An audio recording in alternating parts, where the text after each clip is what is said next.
Não é numa viagem. Assim, um contato com essa área é muito fácil de ter, né? Sim. É muito simples de ter. Qualquer pessoa tem um pomar no quintal de casa e um dia falou, nossa, que legal que deve ser cultivar uma coisa que eu posso ir lá e coletar ele. Olha que comer. bom.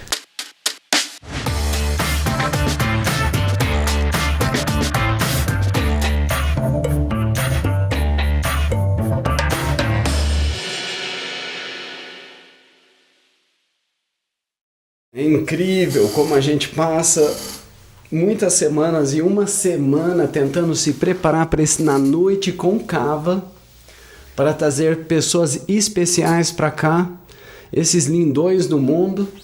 E quando eu falo lindão do mundo, eu não estou falando que o cara é lindão aparentemente. Às vezes ele é mesmo, se você acha, coloca um like aí.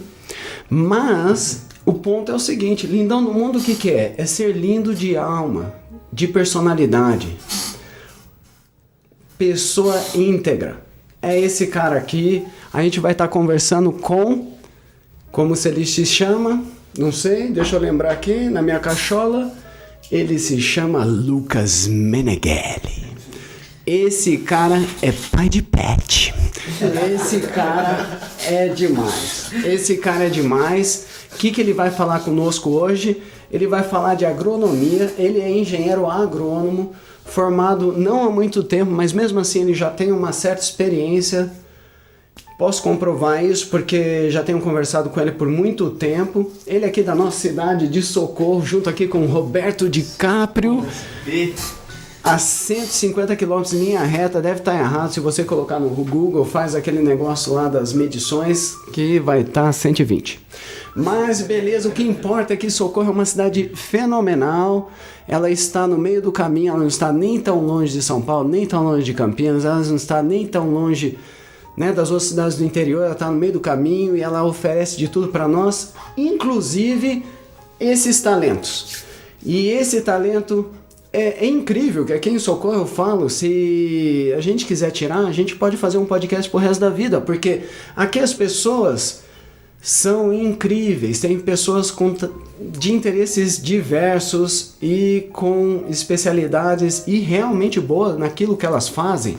E o Lucas Meneghelli hoje vai falar para nós sobre o que é a agronomia, que é uma coisa que revolucionou a humanidade, tornou as civilizações, né? Porque nós éramos caçadores de muitos mil anos atrás. É complicado falar nisso. Eu não sei o que ele aprende nessa dessa faculdade, mas só sei que ele fez e ele deve ter aprendido alguma coisa. Eu sei, a única coisa que eu sei é que ele foi formado em Alfenas. E o Lucas Meneghelli agora vai se apresentar para nós, falar quem ele é e hoje o que ele é, que é o engenheiro, a engenharia agrônoma que fez dele o que ele é, esse rapaz aqui que vocês estão vendo. E não, sem esquecer, Roberto DiCaprio na mesa, ator daquele filme que nunca foi lançado, Poeira em Alto Mar. As Tranças do Rei Careca. Esse é o filme campeão de bilheteria. Exatamente, daquela indústria que nunca existiu. Cava, apresenta você. Bom, boa noite aí para todos nós, apesar de nós estarmos aqui juntos já. Bom, como você disse aí, fui formado na agronomia aí, né, recentemente, vai fazer um pouco mais de um ano. E desde lá comecei a trabalhar, já trabalhei com algumas culturas que nem café, por exemplo, mas recentemente tenho trilhado aí no caminho de uma produção muito bacana que é a parte das flores, produção de flores, certo? Plantas ornamentais, plantas verdes. Temos alguns presentes aqui hoje até inclusive, mas enfim, bom, trabalho com agronomia como geral, mas hoje em dia dou um foco bacana aí nessa área. E formei em Alfenas, como você disse, uma cidade muito bacana, né, nesse quesito de faculdade. E super interessante, cara.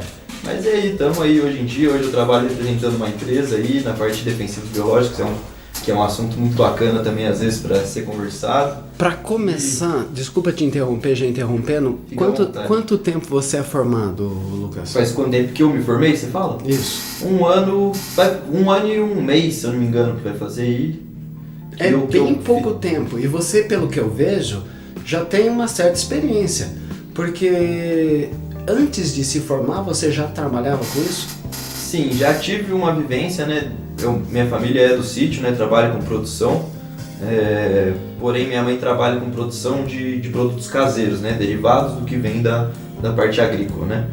E a gente também faz a parte do processo que é o pós-colheita do café, né? Que seria a parte de torrar o café, moer. No seu terreno? Isso, a parte da torra família. e da moagem lá dentro do terreno da minha família, que é uma propriedade turística daqui de Socorro. Desde criança você vive isso? Desde criança, sempre, na época quando eu era mais novo ainda, né, que ainda sou relativamente novo, eu trabalhava lá com cavalo, né, então alugava o cavalo pro pessoal. Obrigado, cara, que você mexia com a minha família, né? Você respeitava a minha família dentro das condições da defesa dos animais? Com certeza, sempre. Eu tenho certeza. Todos trabalhamos com cavalos. O cavalo, olha só que interessante que você colocou aí. O cavalo é um dos instrumentos da agricultura. Hoje temos um maquinário, mas o cavalo foi muito utilizado na agricultura para a aragem do solo, sim, para a transformação do solo.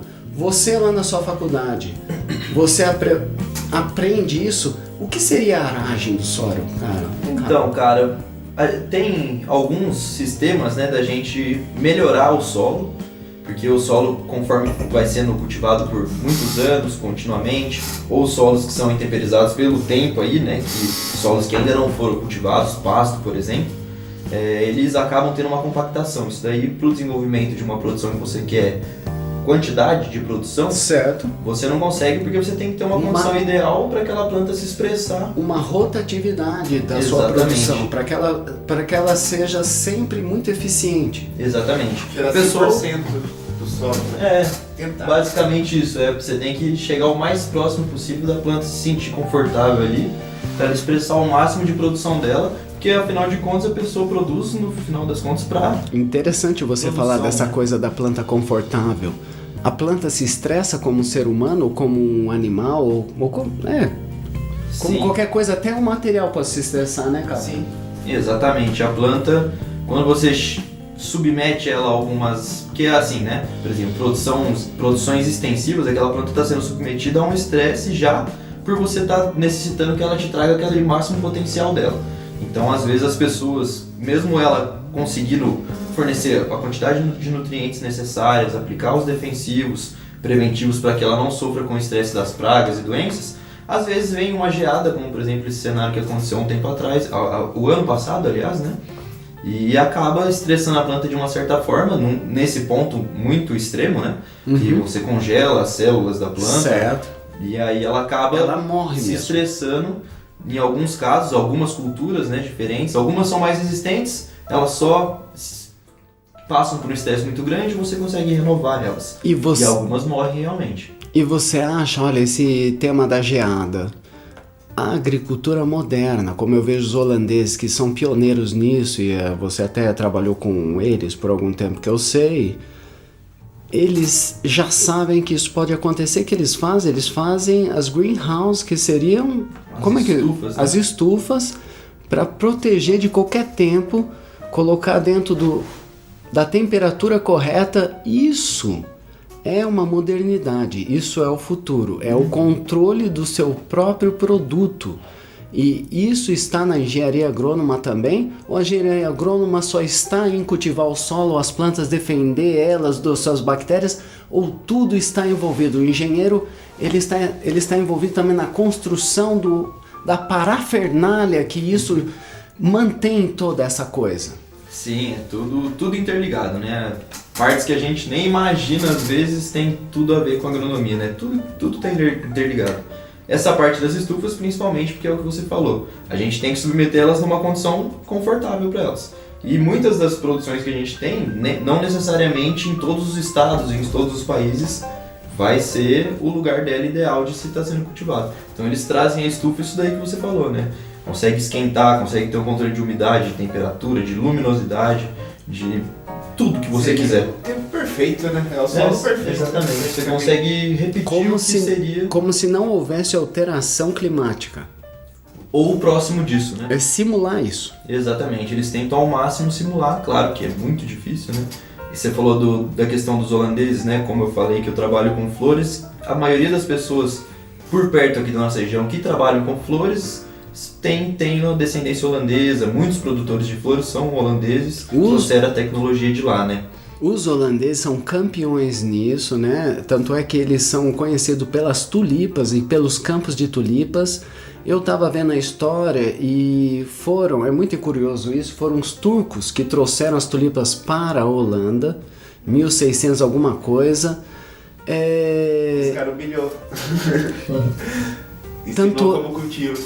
Tanto é que eu vi uma coisa muito interessante, que o primeiro Stock Exchange, que seria a Bolsa de Valores do mundo, foi holandesa. Tanto é que eles confundem com essa tulip mania, que é quando vieram essas tulipas para a Holanda e eles se apaixonaram por isso, e isso daí virou um produto de valor muito alto, né? Como se fosse um status ter aquilo. Os holandeses, olha onde a gente vai cair. Os holandeses, eles começaram a manipular aquilo e transformar em muitas cores, tanto é que tem muitas cores de tulipas hoje. Sim.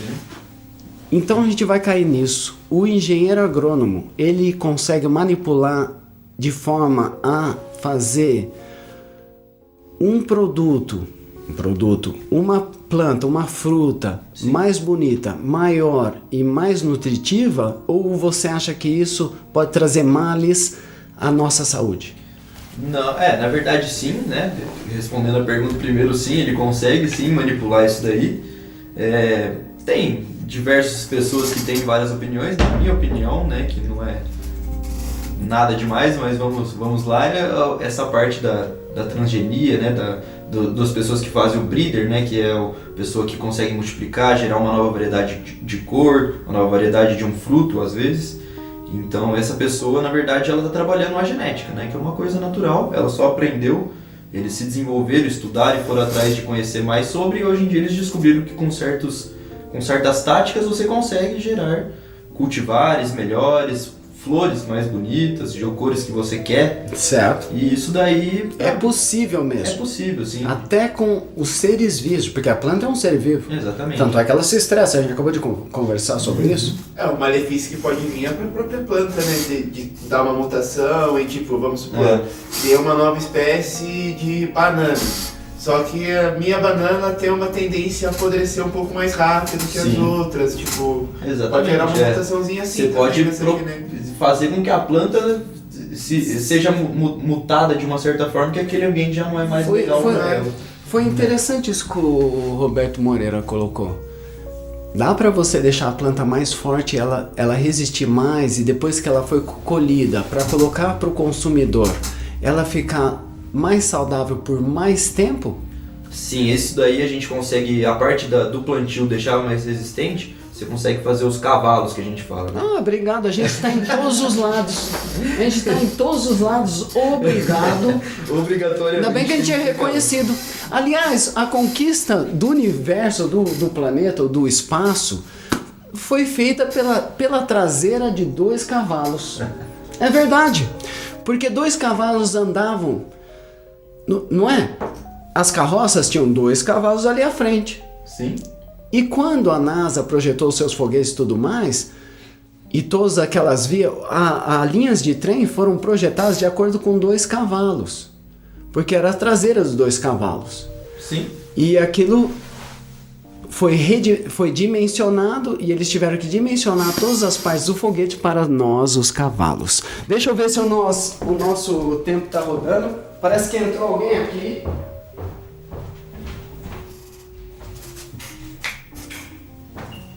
É você. Gente, eu vou falar uma coisa pra você, viu? É difícil ter privacidade nessa vida. Sabe quem chegou aqui? Sabe quem chegou aqui? O Mesa. O Mesa tá aí. É o McDonnell Douglas. Eu achei que fosse coisa pior, mas foi o McDonnell Douglas. Onde? Tá em casa. Então, e falando em alteração, né, em manipulação da genética das plantas ou o que seja, isso vem acontecendo por muitos séculos, pelo que eu vejo, e o ser humano ele tem feito isso, e de forma progressiva e positiva. eu descobri que houve o primeiro rei, da Holanda, ele tinha como sobrenome o Orange.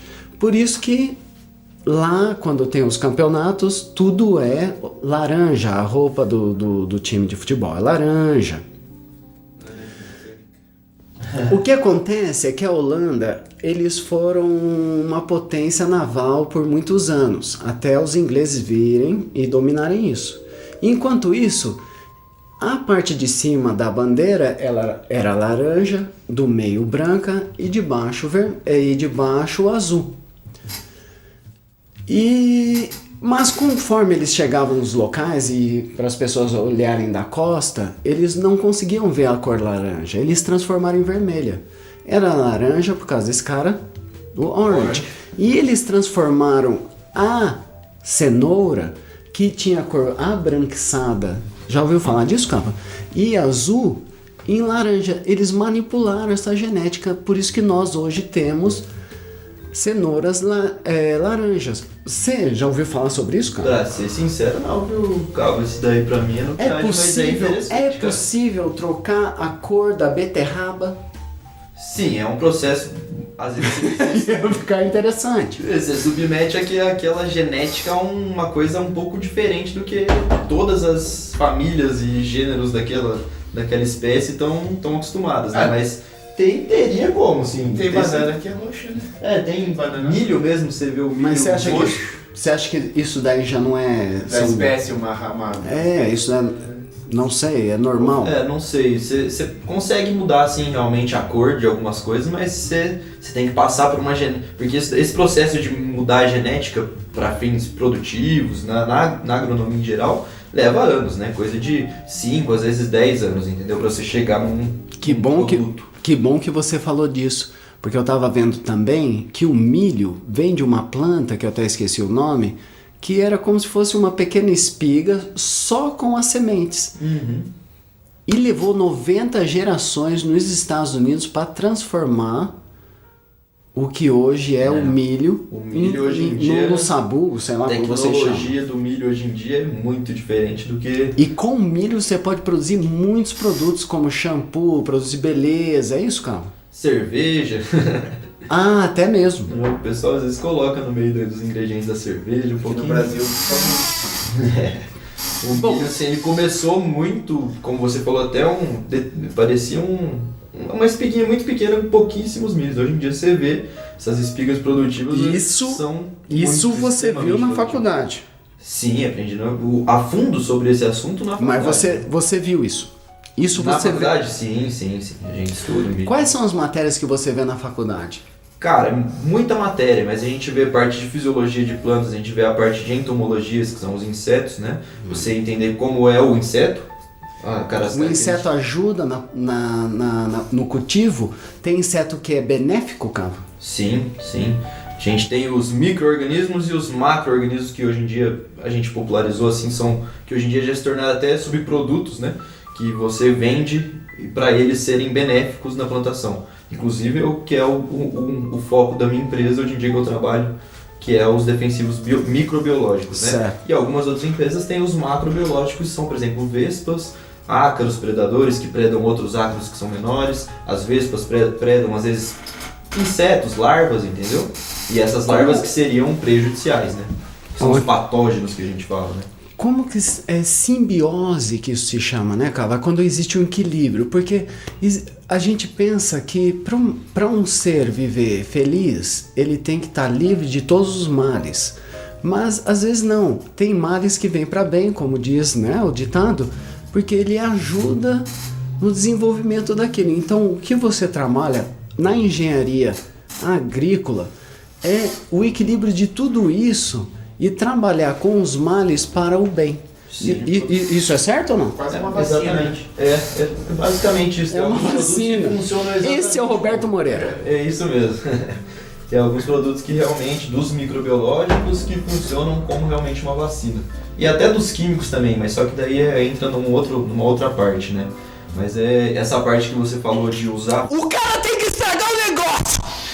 O cara tem que estragar o negócio! Vem falar de química aqui! Ó, então vamos lá que eu tava pensando. É o seguinte. Quem desenvolve as químicas, os agrotóxicos? São vocês ou são os químicos, Cava? Tem uma participação dos dois ali, né? É mesmo? Quando é focado É um entendimento, é um yin e yang. Quando é focado na agricultura... É pai de pé. Você foi mais em casa. Porque quando é focado na agricultura, o químico não tem a vivência do campo. Não, né? Então quem traz esse problema pra ele é o que Ele tá entende lá. da química, da biologia. Ele é a mesma coisa que você chegar pra um cara que entende de construção e falar, cara, eu tenho uma ideia que eu preciso resolver esse problema meu o na minha engenheiro e o casa. arquiteto. É o cara que você leva pra ele e fala, eu tô com esse problema aqui na minha construção lá, que seria a plantação, como que eu resolvo? Aí eles vão desenvolver uma química Pra que resolve aquilo Esse ali. Beto é o caramba, engenheiro e arquiteto perfeita associação. Associou o negócio. Associação o negócio. Então a sua paixão para a agronomia, né, veio já da sua família. Sim. Isso. Ou você teve dúvidas durante a decisão para se tornar um agrônomo? Sim, tive algumas dúvidas. O que você queria ser fora isso? Caso você quis. Já teve uma época que eu pensei em ser outras coisas na parte profissional de, né, eu falo engenharia, médico, essas coisas, já tive algumas dúvidas, mas como vocês dois acreditam aqui, já teve fase na minha vida e até hoje em dia que eu quis ser um skatista na minha vida, né? Você E queria hoje- ser profissional, cara? Uma boa época da minha vida, quando eu comecei a andar e treinar realmente, pra às vezes competir e tudo mais, eu pensei que poderia ser um dia. Esse cara foi o Flodder, hein, galera? Eu ia falar, eu com o Roberto Moreira aqui, a gente fez um episódio do skate. Eu acho que vai sair depois desse aqui, porque esse aqui tá demais, ainda mais porque eu gosto muito desse cara. Vocês vão assistir o Cão Chupou Manga, não é mesmo? Galerinha skateboarder. E esse cara anda pra caramba, ele é bem técnico, né, cara? O Roberto Moreira, na minha opinião, é o melhor skatista de Socorro. O cara é o mais underground de Ele é, depois de mim. Depois do Sir Tony Hawk começou. Ele com esses óculos de televisão do YouTube.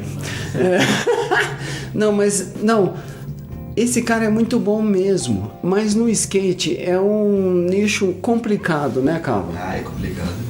Pra quem tem o dom do negócio ou se dedica extremamente a isso, acaba... Você se dedicava. Sim, mas é isso. Eu talvez me dediquei, mas eu não tinha o dom pra fazer isso. Ou Eu acho que algumas você outras tem um coisas. dom, eu não sei. Às vezes as coisas na vida são alinhamento dos planetas. É muito complicado as coisas, sabe?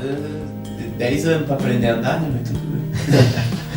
Aí eu acho que chegou num ponto, na verdade, que eu achei que o skate, assim como acho que boa parte dos skatistas, percebe que skate é mais pra divertir, uma coisa pra estar na sua vida. secundário. Sa- sa- Não sa- necessariamente ser um Sa- profissional. Seria muito legal, mas... Nossa, quem não quer, né?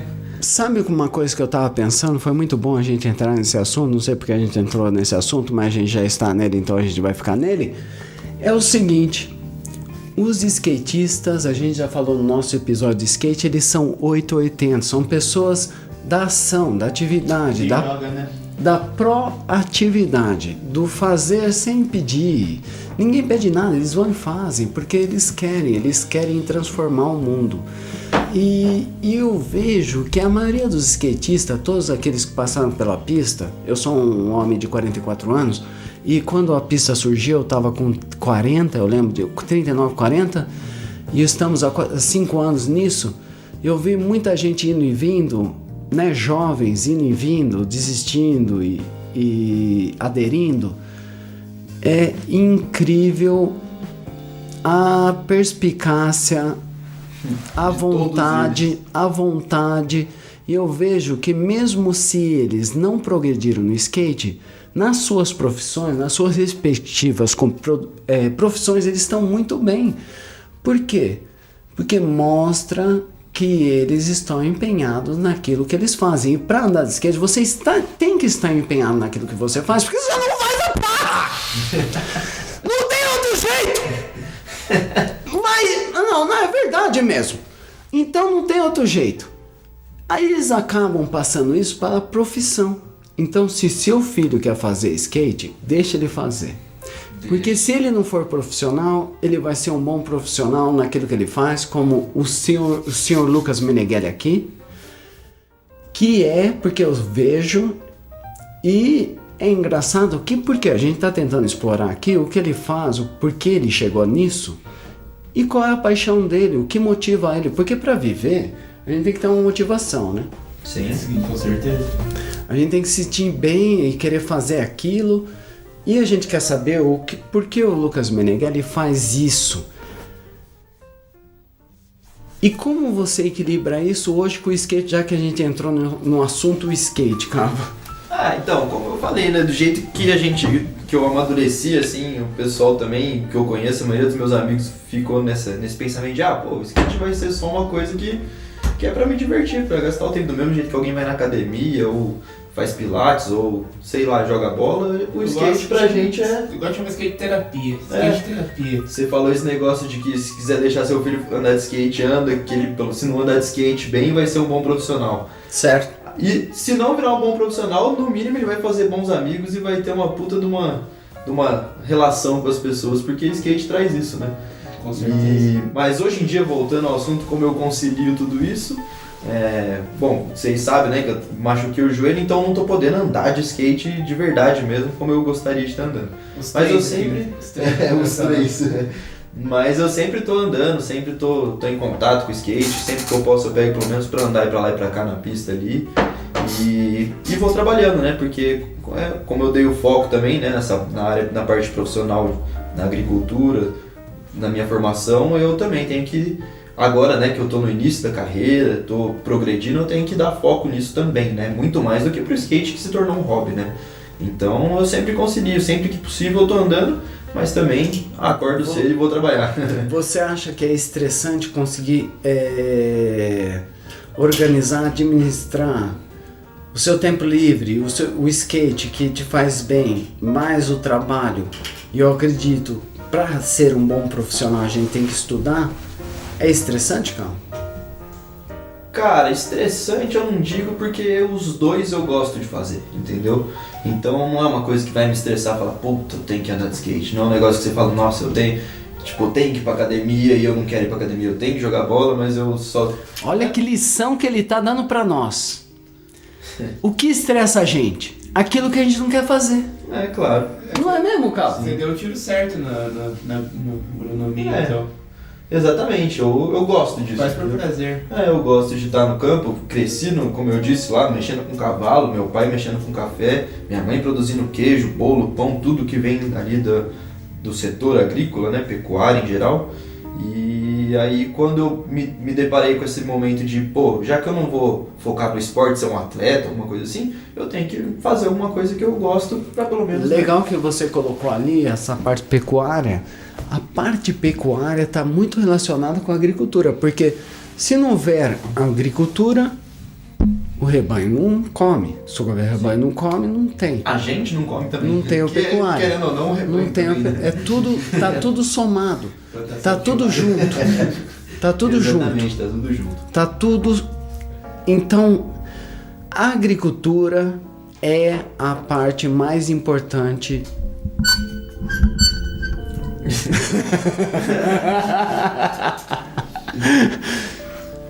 da humanidade. A agricultura vem... Não é mesmo? Egípcios que foram os que aperfeiçoaram. Não, antes disso, Cava. Ela está há mais de 20 mil anos, quando os homens estavam transicionando entre caça e agricultura, né? O cultivo, e deixando de ser nômade, muito bom. Exatamente. Muito bom, deixando de ser nômade. E foi feito aos poucos. E a gente tem que pensar também que tem o Ice Age, que a Espanha era tipo o deserto da Sibéria de gelo, nessa época. E veio o Crescent Fertile, que é essa parte ali da Mesopotâmia, que hoje em dia é um super deserto. Isso às vezes pode mostrar para nós também que eles tinham de tudo lá. As pessoas iam usufruindo. E hoje é um deserto completo. Pode ser que isso mostre que a agricultura mal colocada transforma o local em deserto. Se você não souber aplicar, você, vamos dizer assim, você mata a terra. E a terra não se transforma mais produtiva, é isso? Pode falar pra você. É que eu tinha visto que Dubai, eles estão criando... Dubai mesmo? Lá do lado das Arábias, eles estão criando plantações e desertos.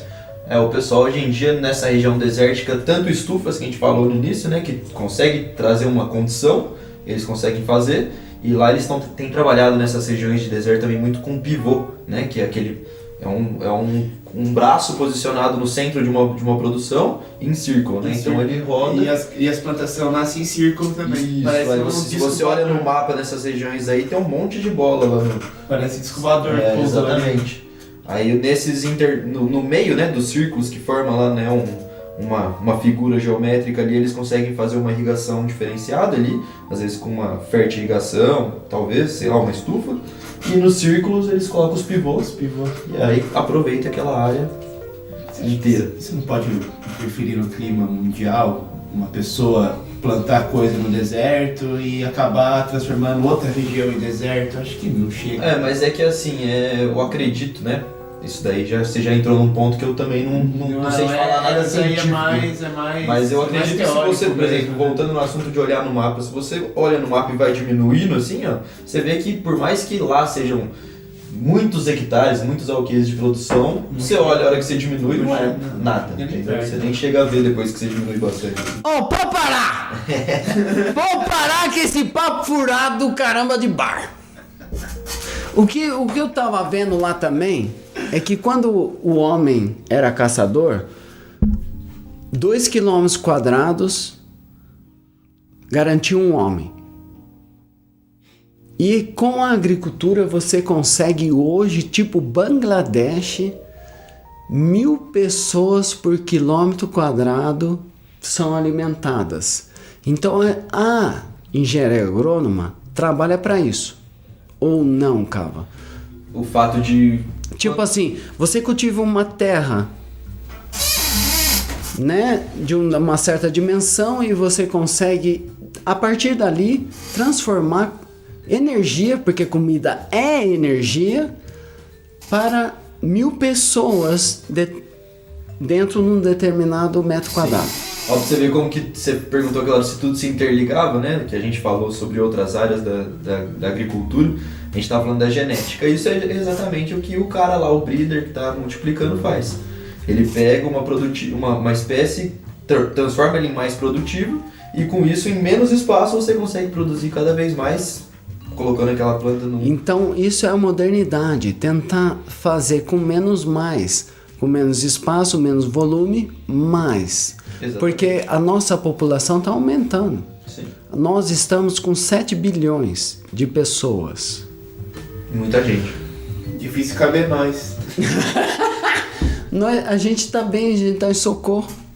Mas é verdade. Pensa bem nisso. Vocês aprendem isso na faculdade também, Cava? Sim, claro. Sim, e todo mundo deveria saber um pouquinho disso tudo na nossa conscientização de humanidade também, né? Não só na faculdade de agronomia que a gente precisa falar sobre isso, né?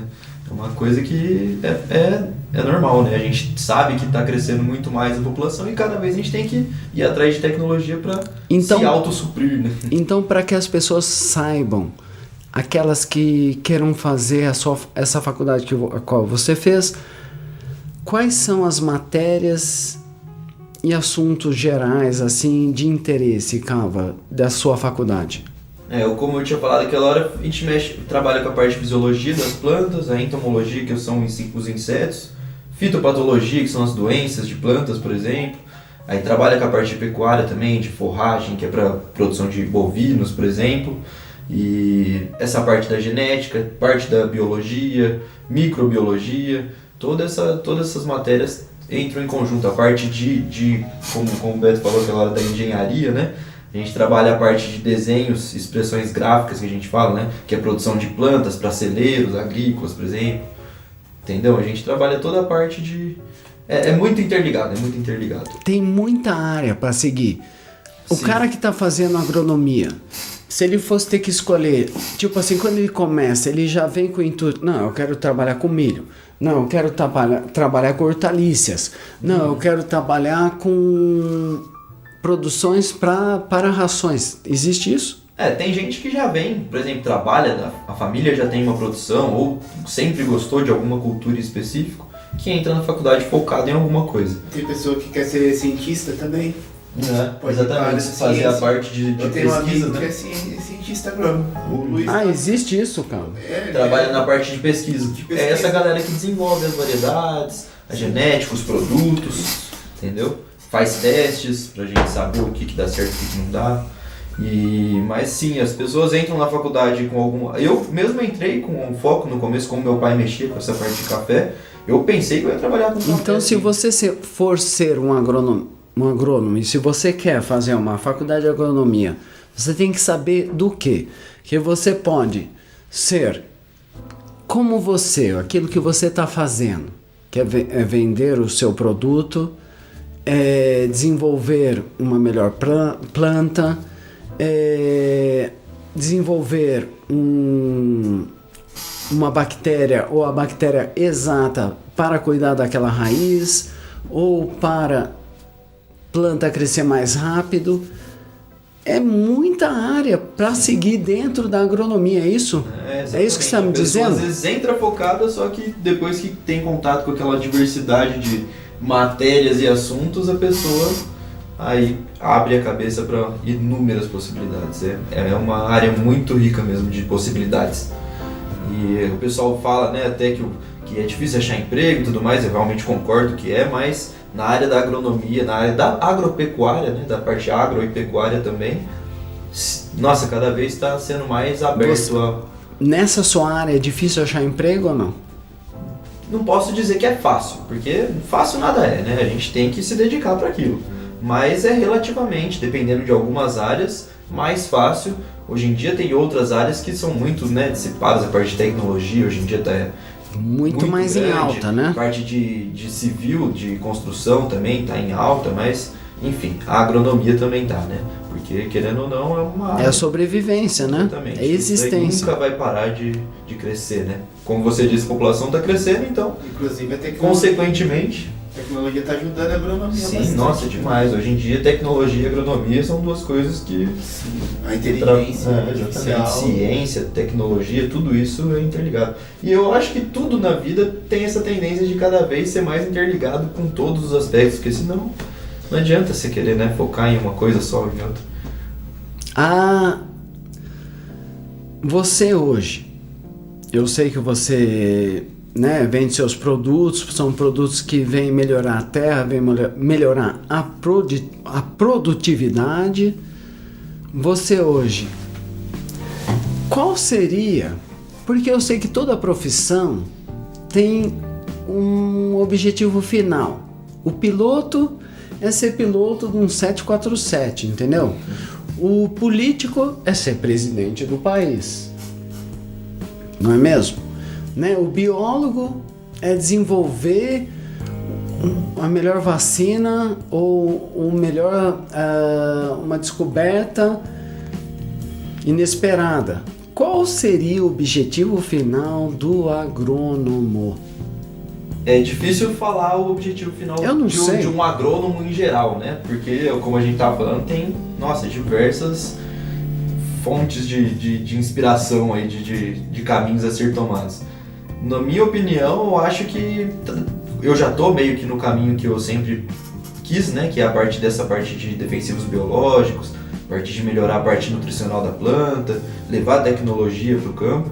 Então eu acredito que o meu caminho está sendo mais ou menos traçado nesse parâmetro, né? Agora, tem outros profissionais que às vezes têm outros intuitos, né? Mas eu acredito que sempre, agora falando no geral, né, uma coisa que dá para generalizar, é envolver esse negócio de trazer cada vez mais a ciência, a pesquisa, a tecnologia para o campo, para facilitar, porque, cara, a gente que fica perto dos produtores, alguns, né, não todos, Mas a vida do produtor, em muitos casos, é sofrida, cara. É uma vida difícil. Não é fácil. Eu fui fazer um serviço numa casa de um produtor de café. E, cara, só em adubo, ele gasta 70 mil reais no caminhão. Sim. 70 mil reais o caminhão. Isso daí depende. Olha, Pra, às vezes, perder numa geada que deu. Olha que bom que ele colocou isso. O adubo. Então a gente estava falando lá de cultivar a terra e de uma rotação da produção para você não estressar a terra, porque uma planta sadia é uma terra sadia, a terra sadia é uma planta sadia. Sim. Ao mesmo tempo, por mais que você seja corretamente político, você precisa do adubo. O que seria o adubo, Cava? O adubo seria uma me composição. mata essa curiosidade aí, porque eu não sei o que é o adubo. O adubo seria a fonte, né, de nutrientes para a planta. A planta precisa dos macro e do micronutrientes, né? Os macros hoje em dia, o mais básico que a gente se fala é o NPK, né, que é nitrogênio, fósforo e potássio, que são os 3 pontos principais de produção das grandes culturas, né? Isso daí seria o macro e o micro. O que diferencia? Quantidade. Macronutrientes são os que a gente coloca em grande quantidade na plantação. Certo. Micro em menor quantidade. Só isso. Todos eles são essenciais. A falta de um deles faz a planta não desenvolver.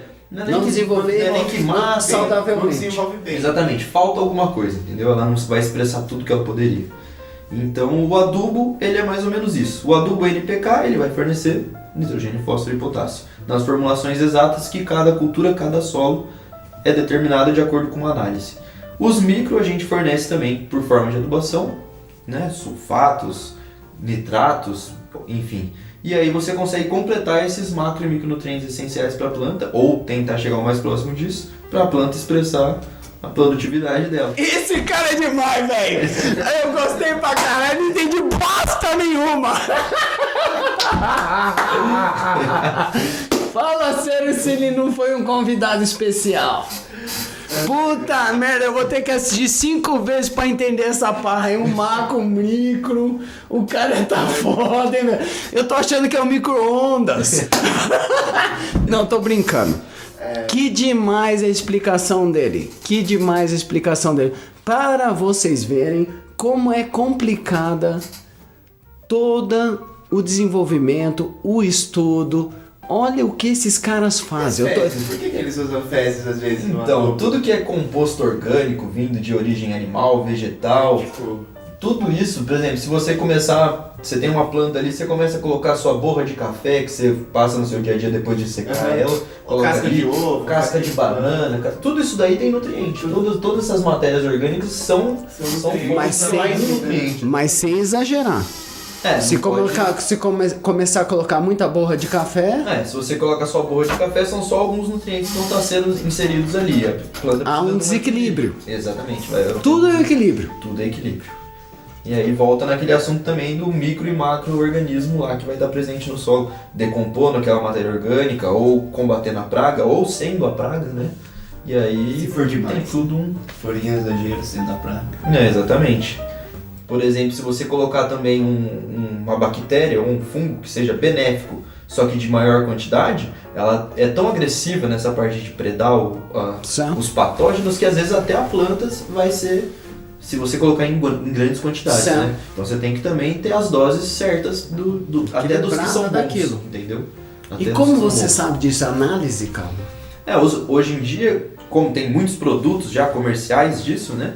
A própria empresa já desenvolve isso em laboratório, faz testes em pequenas quantidades, depois em grandes quantidades, depois leva para o campo, volta para teste, vê se tudo deu certo. Aí ela coloca já no final com uma dose prescrita, né? Então pode ser que e toda essa experiência, isso daí é registrado e passado para outros produtores ou não, Cabo? Existe tipo uma cooperação entre os produtores ou existe uma competição?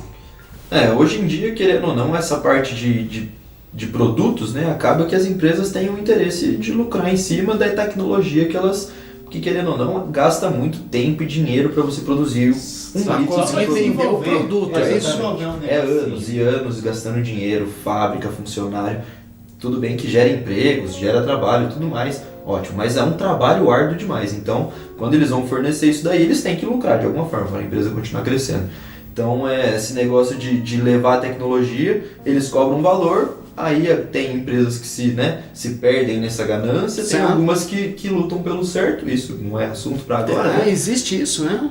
Tem algumas empresas que Tem vão empresas monopolizando o mercado. Tem né? empresas que não se importam, só querem fazer seu trabalho, e outras que estão lá para realmente marcar território. Na verdade é assim, né? Tem aquelas empresas que agem na risca do que não deveria ser só para se enquadrar, e tem as empresas que tentam fazer o mais próximo do que deveria ser pelo bem dos produtores e da humanidade, né?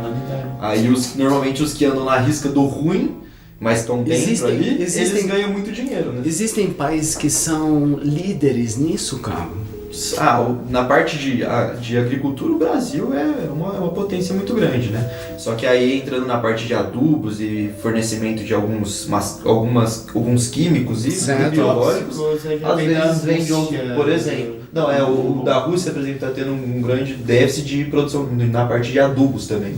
Quando começou a guerra... Por causa realmente dessa guerra, é isso? Por exemplo, tem uma empresa muito grande que está sediada lá na Ucrânia que a sede deles lá na Ucrânia era uma das maiores, é uma empresa, né, mundial que fornece adubo para muita gente, muitos países, e a sede principal, pelo que eu entendi, a sede principal deles estava lá, foi bombardeada, então, né, até esse pessoal se recuperar. Provavelmente sim, né? A empresa é muito grande, então eles continuam andando, né? Mas lá era um ponto importante da empresa. Seria a base mãe. Seria uma parte principal, só que assim, eles são autogerenciáveis, né? Não é porque um quebrou que tudo... Então eles continuam, que vai se fazer. Eles vão uma perda violenta, para outros lugares, se deslocam e continuam produzindo. Sim. Roberto Moreira, quanto tempo estamos aí? 46 minutos. Estamos ainda... um tempo 10h46. razoável. Eu gostaria que o Lucas Meneghelli colocasse aqui para nós alguém que queira fazer a engenharia agrônoma. Qual seria a sua dica? Qual seria a sua, sua recomendação? Recomendação, cara. Bom, quem tem a vontade, tem a curiosidade, pode conversar com pessoas da área, até com produtores mesmo. Às vezes, sempre você vai conhecer algum parente ou algum amigo do parente que tem uma produção, uma coisa, conversa com ele, pede para vivenciar um momento daquele, tá ali presente no campo, entender. Se você já é uma pessoa que já é presente nesse meio e tem curiosidade, tem que pesquisar, conversar com profissionais da área. Olha que bom que você colocou isso. Você acha que a maioria das pessoas que fazem essa faculdade são pessoas que vêm do seu meio, né, que vem dessa influência? A maioria vem do interior ou vem das capitais? No meu convívio da minha faculdade, né, pouco que eu conheci, tinha gente de ambos, né? O pessoal que vinha da cidade grande nunca tinha tido contato, só que quis fazer isso, achou que esse era o caminho, como pessoas que eram, filho de produtor desde que nasceu numa plantadeira, entendeu? Então tem bastante dos dois lados. Mas normalmente quem segue nessa área é uma área muito de paixão, né? Essa parte de agronomia tem muito a ver com paixão também. A pessoa que já nasceu é o carinho meio, pela planta, exatamente. Pela vida. Acho que todas as áreas têm muito de paixão, né? Mas enfim, o mais que eu via eram pessoas que já tinham alguma ligação nesse meio, né? Mas tem bastante gente também que se apaixona no meio do caminho ali e vai embora. Dos seus amigos, qual era a porcentagem de pessoas que vêm do interior e da capital, cara? Só pra gente entender, para as pessoas que estão escolhendo. Do pessoal que estudava comigo, uma porcentagem, vamos colocar assim, pessoal que era de cidade grande, uns 30, 25%, vamos colocar assim. Mas nesses 30, 25%, um ou outro já teve algum contato, alguma coisa assim, mas era... Metade teve contato com isso, de alguma forma. Numa viagem. Assim, um contato com essa área é muito fácil de ter, né? Sim. É muito simples de ter. Qualquer pessoa tem um pomar no quintal de casa e um dia falou, nossa, que legal que deve ser cultivar uma coisa que eu posso ir lá e coletar ele. Olha que comer. Bom. Qual que é o prazer de ser agrônomo ou engenheiro agrônomo? É de ver a coisa ali crescendo e ver que você teve parte com isso? E essa parte que eu falei pra vocês, que a vida do produtor às vezes é muito sofrida, né? Quando você consegue levar de alguma forma alguma ajuda, né? Bom, acredito que todo mundo que entra nessa profissão entra com o intuito de levar ajuda, né? Porque se entrar só com o intuito de dinheiro, lógico, rapidamente vai sair desse meio. Entendi. Mas enfim, então quando você vai com o intuito de levar ajuda realmente, você vai se sentir muito bem com esse negócio de quando você conseguir realmente ajudar de fato a pessoa progredir, a produção dela aumentar, ela conseguir levar alimento ali para a família dela, conseguir fazer o mercado girar, porque ela vai vender aquele produto, as outras pessoas vão revender, pessoas vão comprar, então o mercado vai girar. Isso daí tudo é muito gratificante. Olha que interessante isso aí às vezes não tem nada a ver com produzir, né? Produzir no agriculturalmente. Quando a pessoa tem esse objetivo de ajudar o outro, ele gera uma energia que se ajuda e mutuamente se ajudam. Olha que interessante isso. Sim. E aí nesse campo, nesse meio, é óbvio. E você vê isso, e eu sei que você é uma pessoa super prestativa, que, meu Deus, não tem nem o que falar. Então, isso é meio da personalidade do agricultor. Querer levar ajuda para a produção melhorar, para que a coisa melhore e todo mundo lucre e todo mundo tenha algo a desfrutar, inclusive o consumidor, é isso? Sim, claro. Quem está na ponta é o consumidor, que é a gente mesmo. Thank you. Então, é isso que acontece, né? Você tem que pensar que aquilo que você leva de energia, principalmente nessa parte da agricultura, o que você leva de energia ali no início da produção, isso daí vai afetar. Então, muitas pessoas. Para resumir, só sobrevivemos porque esses caras existem. Só sobreviver porque a sociedade, a civilização, né, veio a se estabilizar, a se juntar de forma a produzir. Porque o que eu estava vendo, as pessoas que caçavam tinham uma autonomia de 2 km². Com a agricultura você consegue muito mais, alimentar muito mais pessoas. Mas, polemicamente, a parte animal tem que existir, Cava? Ou você acha que dá para subsistir só com a agricultura para a gente terminar aqui? Se a gente consegue, entendi. Subsistir só com a agronomia, com a agricultura. Cara, eu acho que é assim, né? Opinião minha, a gente, ser humano, a gente já tem de origem o costume de se alimentar tanto de carne quanto de parte vegetal. Então eu acho que muito bacana, eu acho que você conseguir conciliar, diminuir um pouco a carne, o vegetal, ou até não comer a carne, cada pessoa tem o seu hábito, né? Mas eu acho que sem o animal ia ser um pouco difícil a gente já acostumado da genética do ser humano ter essa vida, seria um pouco difícil, a não ser que fosse gradativamente reduzindo, né? Aí ok. Mas acho que de uma hora para outra, vamos dizer assim, num cenário, né? Mas seria hipotético, possível. Eu acredito que possível não, porque já volta tudo naquele assunto que atrás que a gente estava falando, de que tudo está interligado ali, né? Os macro-organismos, micro-organismos, os animais, as plantas, os seres humanos, está tudo coexistindo ali. Então eu acho que você eliminar uma... É a simbiose. Uhum. Tudo vive junto.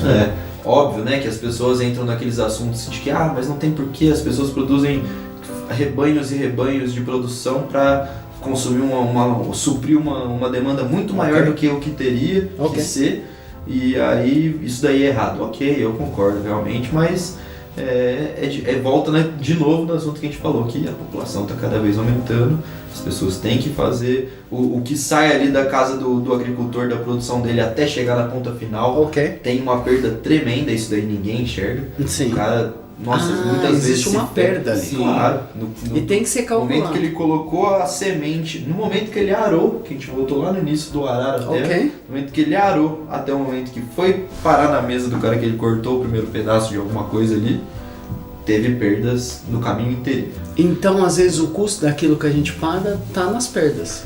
Normalmente. Pra compensar. No custo. Porque senão o cara não vai produzir, gente. O custo que a pessoa teve para produzir, o custo das perdas que ele teve até chegar a você, e um pouquinho para ele poder ganhar, para ele sobreviver. E investir no próximo. Tem a investição no próximo. Todo mundo acha que o produtor lá tá arrebentando. Ele pode até estar com muita sorte, com muita estratégia, mas existe todo um aparato aí por trás, é isso? Pensa que tem gasolina do trator, o que eu fiquei falando aquela hora, adubo, é muita coisa por Cada trás. funcionário que trabalha nesse meio, às vezes tem 2, 3 filhos, uma esposa, Sim. contas a pagar. São famílias que alimentam outras famílias e outras pessoas. Ainda mais e na área da é agricultura. muito maluco isso, né? As pessoas produzem para outras pessoas para que outras pessoas possam sobreviver e elas compram, e é um assunto que a gente pode falar por horas. Eu não sei quanto tempo deu, só sei que está muito interessante. Mas se a gente continuar aqui, a gente vai se perder, porque você está na Noite com Cave e eu sou o Cave e eu me perco. Nós estamos aí. Esse cara é demais, estou felicíssimo que ele veio aqui. Meu Deus, a gente tá fazendo uma terça, era para ser numa quarta, fizemos uma exceção para que ele pudesse vir aqui. Ele trabalha, não chegamos nem um pouco naquilo que ele faz mesmo, aquilo que ele fez, a gente só falou do geral, porque a gente poderia ter falado, né, das experiências que ele teve até agora, que eu sei que ele passou por 2 ou 3 empregos fenomenais. Essa pessoa é demais. Ele mostra que é um skatista, e os skatistas são pessoas tudo ou nada, 880, que se dedicam. É muito legal isso, a coisa dos esportes. Cada esporte tem a sua característica, a gente vai explorar isso ainda. Lucas Meneghelli, Roberto Moreira, o ator daqueles filmes que nunca foram lançados, junto com o Dragon Peach. É nóis. Não esqueça de se inscrever no canal, de colocar no sininho aí. É isso aí, vocês vão ver assuntos variados, vão se divertir. E, quer mais? É isso. Dá um like aí pra nós. Roberto Moreira, Muito Lucas obrigado. Meneghelli, eu não sei nem como agradecer. Estamos aí, tem muita coisa. Tinha mais coisa pra falar, mas é tanta coisa que a gente se confunde. A gente pode conversar mais vezes, não tem problema. Vai Muito vir outras obrigado vezes. pela exceção aí de mudar o dia aí, mas valeu a pena. Meu Aí, Deus, foi super difícil pra nós, né, Roberto Moreira? Nossa Senhora. Puta merda, a gente teve Trabalho que comunicar em várias financeiras. Valeu, galera.